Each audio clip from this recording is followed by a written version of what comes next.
Clear skies, the smell of burgers in the air, and a whole lot of offense was on display tonight. Let's head over to Quincy High. That's where Unity was taking on the Blue Devils on the softball dirt. The Mustangs, they brought the juice early on. Sophia Schaefer, she had a day today. She sends this ball high into the air, deep into center field. She'd round the base. She's telling her teammate, come on, hurry up, get to third base. She makes her way into second for the stand-up double. Quincy High had the offense going, though, as well. Kate Medemeyer with the shot down the third base line. She would be safe at first and bring in a run in the process.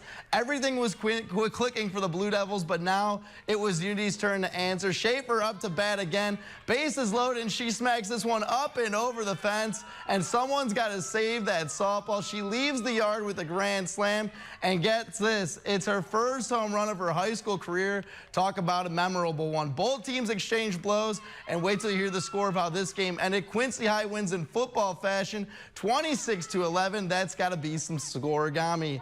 Wes Hancock taking on Quincy Notre Dame on the softball dirt. The Lady Raiders setting the tone early on as well. Caitlin Bunty catches the Titan batter looking for her first punch out of the afternoon.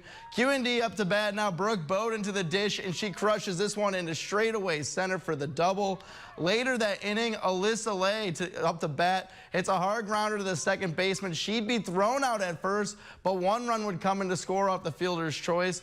Wes Hancock going to get out of the jam. Jordan Clymer in the circle, blowing this one by the QND batter to retire the side. She got it done at the plate, too. She sends this ball over the center fielder's head for the stand-up double. Titans unable to bring her home right there. A couple innings later, Lady Raiders would add to their lead thanks to this shot from Mara Becks. The offense picked up from that point on. QND would take down Wes Hancock 6-1.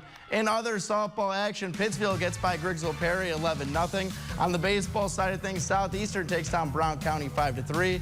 New Berlin shuts out Pittsfield 1-0. Illini West stays out, defeating A-Town 5-0. Russell defeats West Prairie 13-2. Across the river, Highland shuts out Marion County 9-0. And South Shelby falls to Bevere 3-1.